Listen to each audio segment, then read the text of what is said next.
Hello, Rune Scholar, wherever and whenever you are. I'm the modern Erilar. In my last episode, I described how Scandinavians who immigrated to the United States in the 19th century wrote home to friends and relatives and used runes in their correspondence. For example, a late variant of runes from the Førresfjord in Norway was written into an 1872 letter mailed from Iowa in the United States, and those runes would have looked much like this rune row from 1873. Runic literacy seems to have been one of many folk traditions passed down between generations in a relatively informal way. So today, let's talk more about how runacy immigrated to the United States with Scandinavians. Enthusiasts have claimed that the United States alone has about 100 possible runic monuments, and that history started as early as the 1837 publication of Danish professor Carl Christian Raffen's Antiquitatis Americanae. Raffen published transcriptions of what he suggested were Old Norse texts documenting the Scandinavian presence in America during the Viking and medieval periods. However, many of these purported monuments have shown to be, in fact, pictographs carved by indigenous Americans, markings made by human activity like digging that were never intended as runes, or modern tributes to the runic carving tradition.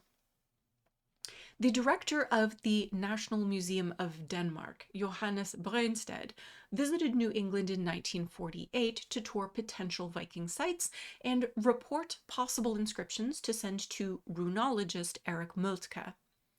Moltke's ensuing report concluded that the only even remotely runic inscriptions were at Nomansland Island and on the Kensington runestone, with neither being ancient nor Scandinavian in origin. And how do we know that? Nomansland Island, south of Martha's Vineyard in Massachusetts, was purchased by Joshua Crane in 1926, who made famous this inscription on the southern end of the tiny island on a sloping black boulder that would only have been accessible at low tide. The inscription has 4 lines that you can see here. The name Leif Erikson, something that looks like the Roman capitals MI, and 2 unfinished lines. Roman numerals were not used for dating in Scandinavia until very late in the Middle Ages, so that MI couldn't indicate the year 1001 if that were when the inscription was actually carved, because they wouldn't have used that convention. We might then conclude that it could be the word øy for island, recorded with an elder Futhark Awas and an ease. But if you think back to episode 4 on the elder Futhark, that Futhark stopped being used prior to the beginning of the Viking Age, so it would also not be appropriate for the time of Leif Erikson. And if you think about episode 16 on Iceland, most of the Icelandic inscriptions were medieval in date and would post-date the time of Leif Erikson. So this is very likely not an authentic medieval inscription, and in any case, Joshua Crane's son Alexander told photographer Malcolm Pearson in 1945 that his father carved the runes himself. So these are very clearly either a modern forgery or, if we're being generous, an homage. The Kensington stone, originally located near Alexandria in Minnesota, is probably the most famous of these suggested North American runic monuments. It was made famous in 1898 by the landowner who discovered it, Swedish-American farmer Olaf Öhman. Its inscription theoretically records a voyage by Gotlanders and Northmen to the New World in 1362, but the main proponents of its authenticity are Norwegian and Swedish Americans, who are not peer-reviewed scholars. Nearly all trained professional runologists agree that it was most likely a forgery carved in the 1890s. The main argument against the stone being authentically medieval is the language. Word forms in the inscription are either too archaic, too modern, or too geographically disparate to make sense as an authentically medieval inscription. Staffan Friedel and Mats G. Larsson in 2016 identified the dialect on the Kensington stone as a mixture of modern Swedish, Old Swedish, Norwegian, and English, pointing to either Nedersilien in Dalarna in Sweden or to the province of Härjedalen. Conveniently, Anders Andersson, who married a cousin of the wife of the purported finder of the Kensington stone, Olof Öhman, was born in Djursvalen in Härjedalen and immigrated to Minnesota in 1882. The second argument is that some of the rune forms are too modern to correspond to the 1362 date, and Tryggve Sköld was one of the first professional runologists to give us clues for the current scholarly interpretation, that the runes on the Kensington stone correspond to late 19th century runes from Hälsingland and Medelpad. In 2003, Sköld connected the Kensington runes with runes in the correspondence of Edward Larsson. Edward Larsson lived between 1867 and 1950, and he was from Dalaflöde in Dalarna. Two of his letters, one dated by his own hand to 1883 and another to 1885, have been collected by the Dialekt, Ortnams och Folkminnesarkivet in Umeå, or DAUM. Larsson reproduced a runic alphabet featuring a later form of the younger Futhark, one which incorporates the stung or dotted runes that were introduced in the medieval period. He then goes on to give a rune row which he refers to as the first writing in the world, and it was written on the tablets of the law, a claim for which there is absolutely no evidence. If you're familiar with cryptography, this looks like a common cipher called the Pigpen cipher or the Angle cipher or the Masonic cipher, because it was popular with the Freemasons organization during the 18th century. Tryggve Sköld pointed out that this cipher also survived in the Swedish province of Jämtland on the border with Norway. The newspaper Norsk Landboblad recorded in 1811 that it was used in the area around Møre for at least 50 years. And folklife researcher Niels Monsen Mondelgren witnessed a young man in Åre in 1869 carving these runes to send a message. In 2017, Magnus Källström, in the archives of the National Heritage Board runologist Helmer Gustafsson, also came across a copy of a 1944 newspaper article on runes on a measuring stick at the local heritage museum in Haverö in Medelpad. Because the measuring stick recorded a specific measure of about 60 centimeters called the aln, which was abolished in Sweden in 1889 with the introduction of the metric system, the Futhark recorded on the measuring stick likely came from the 1880s.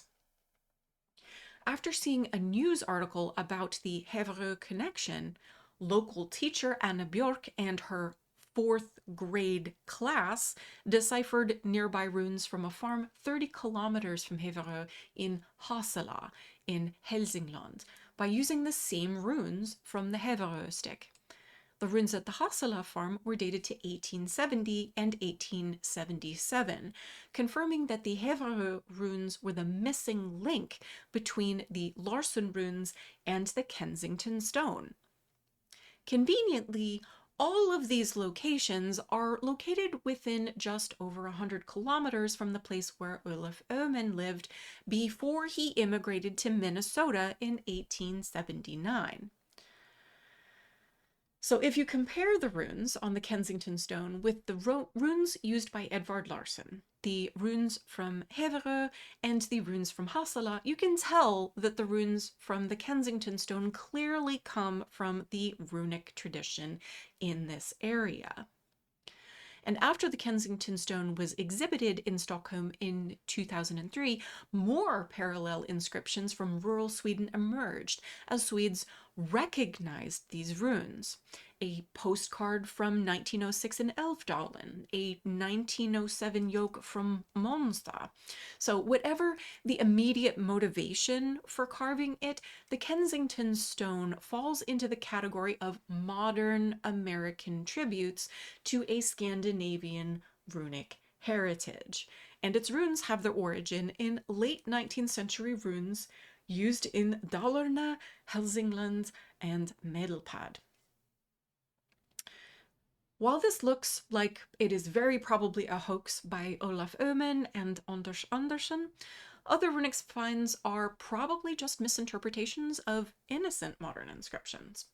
And for example, Ronald Mason found what is now called the Waukegan horn at a highway construction site in 1952.